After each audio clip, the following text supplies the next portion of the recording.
Hello, and welcome to a brand new episode of Unblocking Your Purpose. I am your girl, your host, your friend Jada, and I am so glad that you are with me.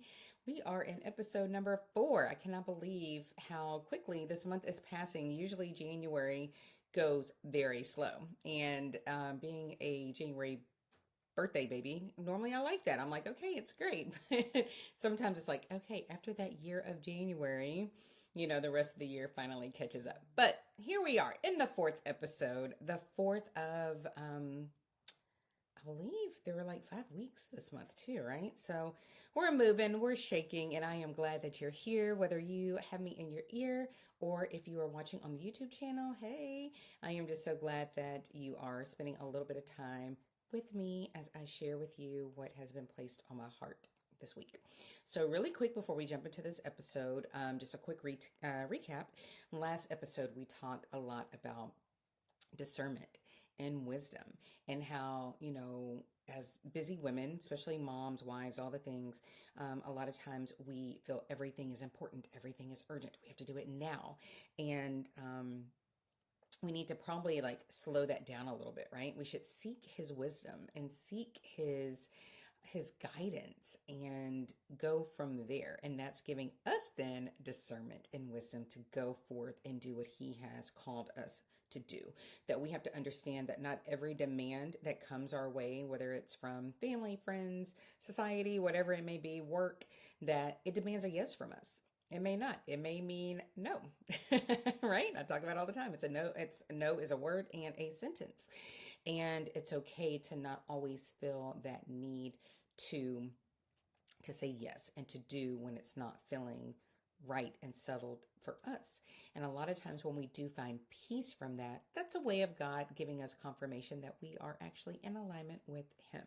So as we continue this week, excuse me, as we continue this week, I really wanted to just talk about, what does it feel like when you spiritually, you're like, yes, Lord, use me. I am ready. I want to do everything you've called me to do, but we're also tired.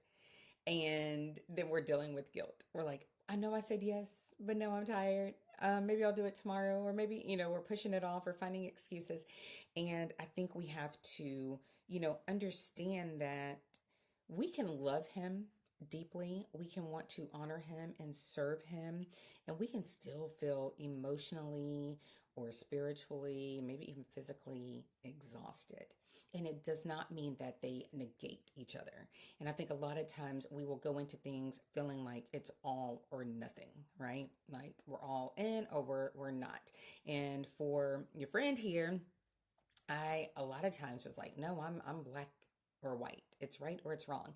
And I wasn't used to dealing with a lot of gray. And we just have to understand that, you know, yeah, we're going to have this tension sometimes when we are like spiritually like, yes, my mind and my heart says yes, and then we're just depleted. Like we are physically depleted, or we're just going through it and we just don't seem to be able to keep going. Like we want to show up, we want to serve everybody, we want to be there for everybody, we want to be there for what God is asking, and yet we seem to run on empty.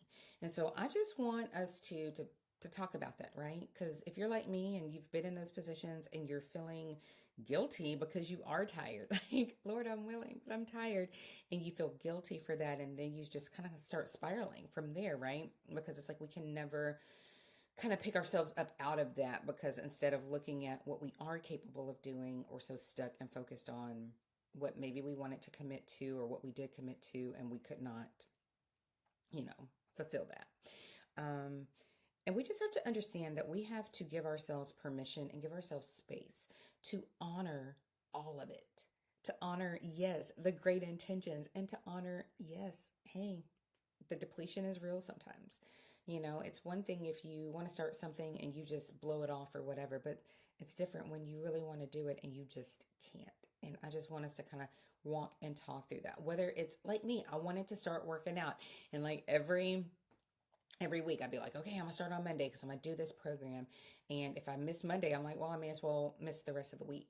And I've had to come to terms with, well, yeah, I did want to start that. I did want to do that. I wanted that to be something for me to get up and do. And I had to realize that I don't have that in me right now, whether mentally, definitely physically, I don't have that in me. But it doesn't mean that because I didn't do it now, that I will not eventually get there to doing it.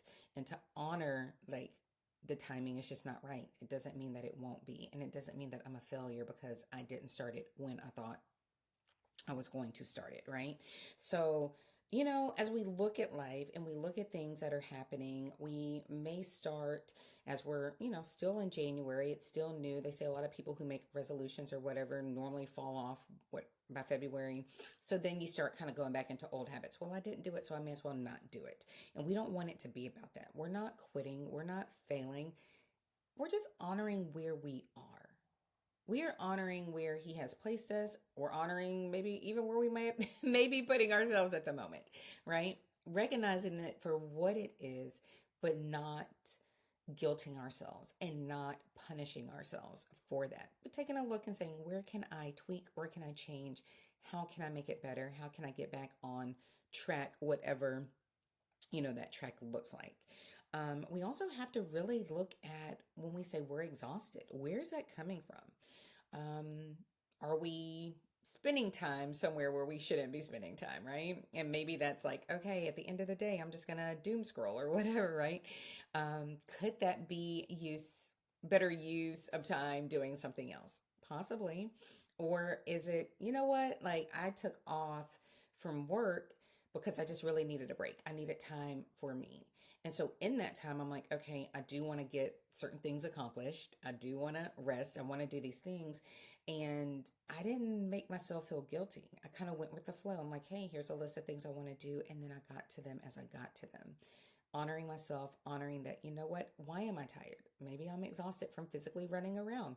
Maybe I'm mentally exhausted because I'm sitting up here trying to hold everyone in this house together. Maybe I am emotionally tired because I just got through the holidays and just had another birthday and I don't have my parents here. Like there's a lot of things, but to sit there and be able to say, you know what, honoring where I'm at, yes, I'm exhausted, and feeding myself what I need to get through those moments to continue to push forward was very instrumental. And then it allows me to continue to show up. So I think we have to understand and learn that, exhaustion can really be telling us that we need to take a look at how are we resting? How are we being supported? How do we need to ask for support?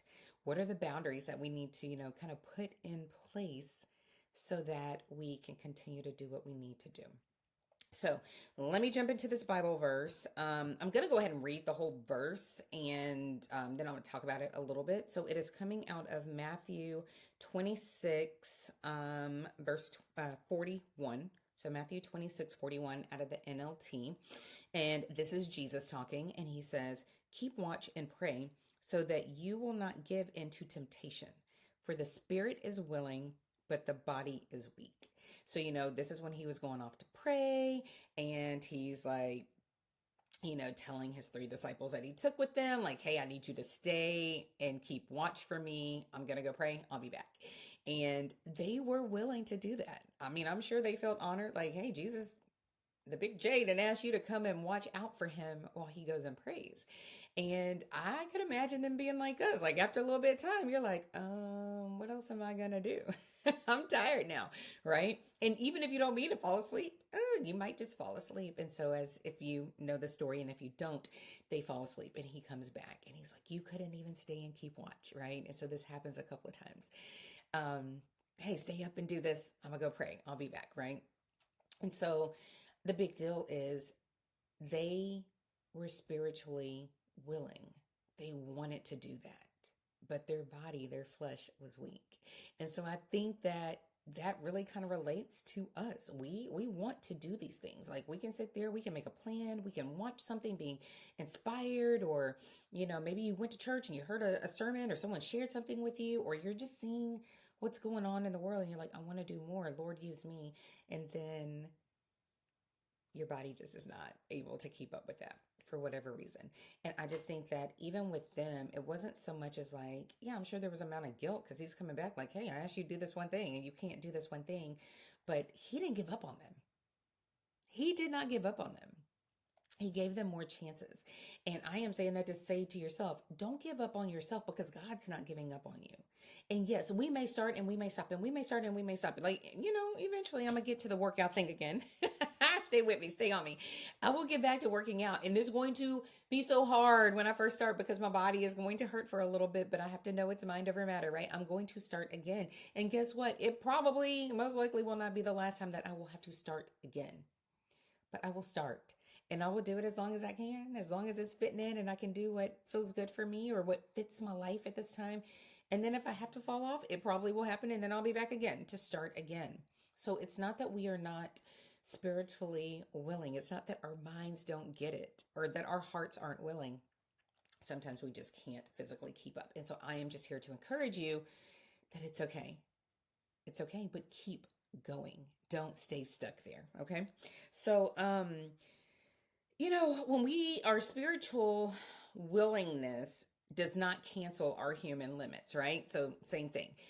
I want to get up at 5 a.m. I want to put my clothes on. I want to do my little workout because it's something for me. Before everybody, the house wakes up and I'm getting everybody where they need to go. And then before the end of the day where I'm tired and I'm not going to do it. But me being willing to do that does not cancel out when I have a little one come in and they've had a bad dream or they've had an accident or something's happened and I've had to wake up and address that. It's taken my sleep off course a little bit and now I'm just physically tired. Like I am not going to be able to get up and do my best. Yes, I'm kind of like, ugh, I hate that I couldn't do it, but I was where I needed to be in that moment.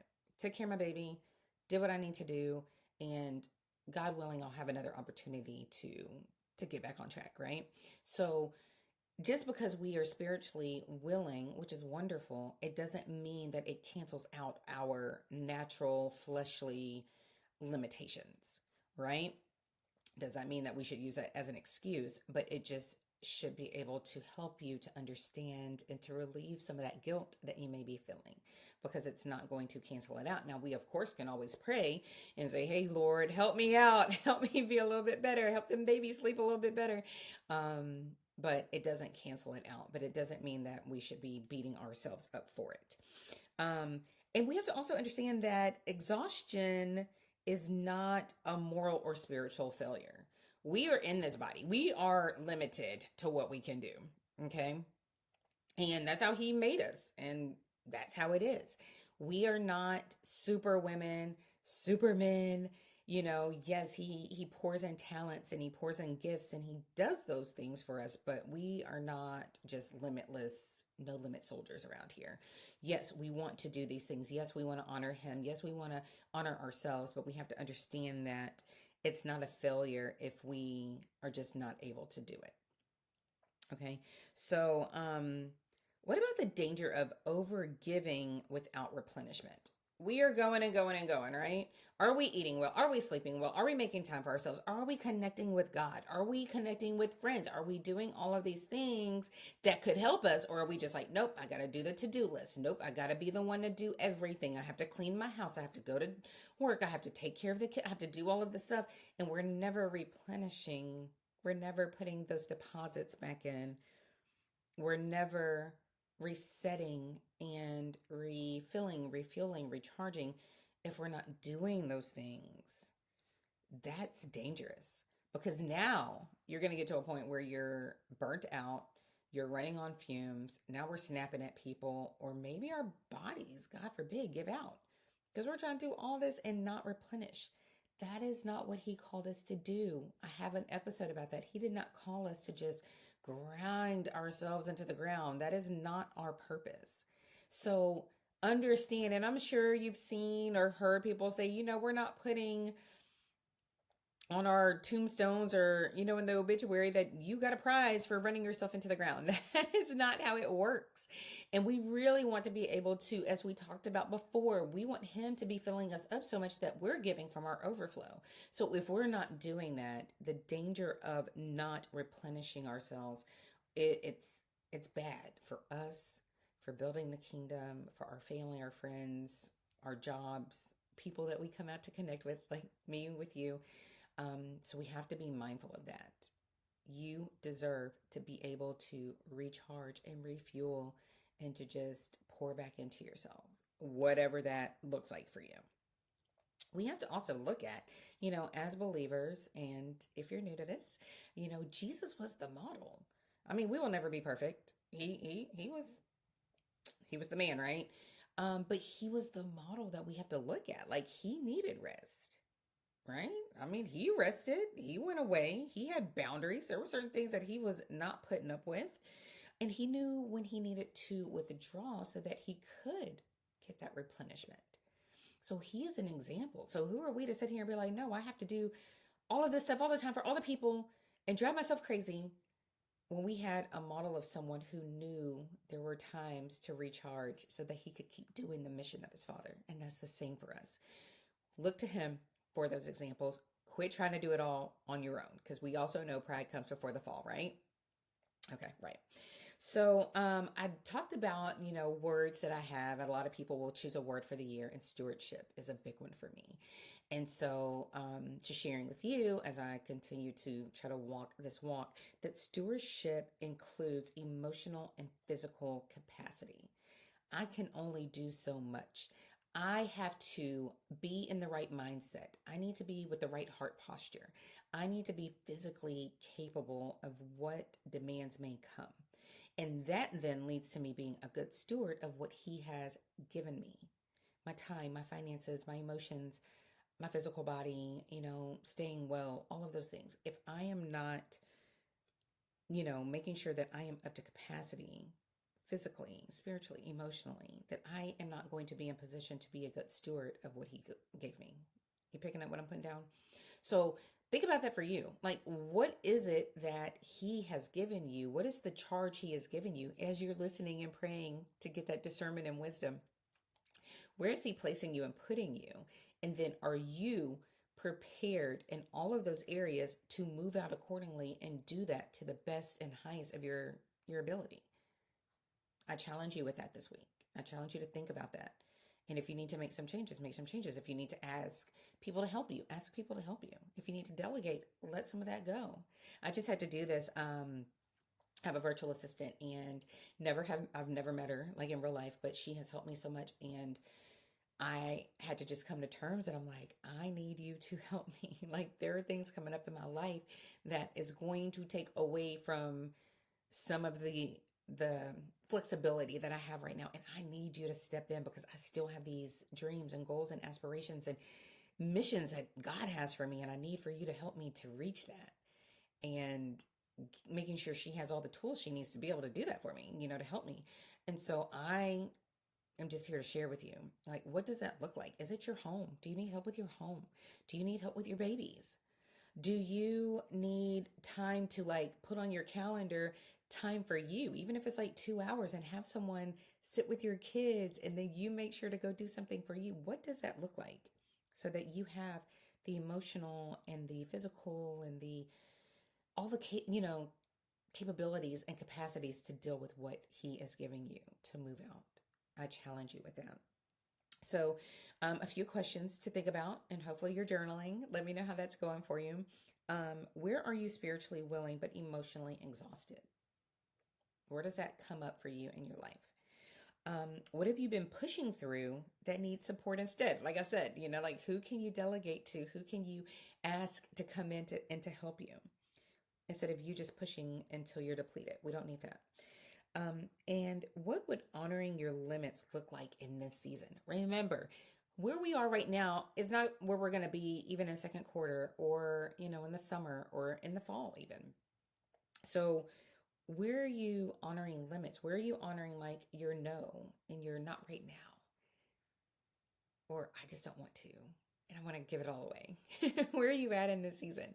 Take inventory of that so that you can lighten the load, so that he can continue to place you where you need to be in alignment with what he has for you.